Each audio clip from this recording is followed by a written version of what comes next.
The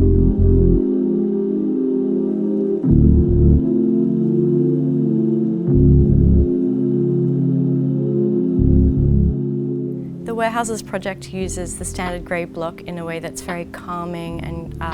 compositionally beautiful. So I think that's what I really loved about it. I loved the way that the architect brought other materials into the play and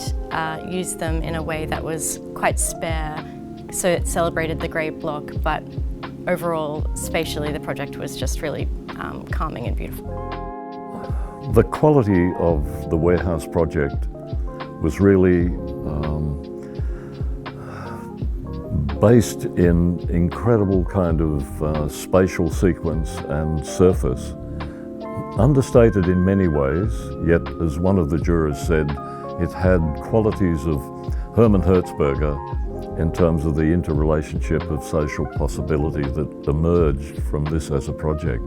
The warehouses is one of those projects that creates a truly social setting, and it creates this setting through the use of really an off-the-shelf product, the grey concrete block, but then it develops it with a sensitivity and softness,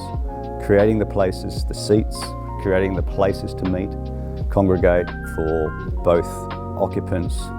and guests, creating areas where people can feel alone and be comfortable or can come together in larger groups. The masonry category and the warehouse project within that,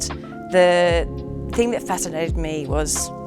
the use of the raw material, but very particularly how, with the geometry and with the composition with the other materials that they'd used, how refined and beautiful they made something that is just so standard and utilitarian. So the placement of the timber, like where you touch it at the window sills, where you sit on the seats, how that sits with the geometry of the block composition in that civic space. And the whole concept of creating a civic space within an industrial building complex, it's very, very generous in what it's done. It became a standout that it's, as I say, the simple quality and spatial possibilities of social interaction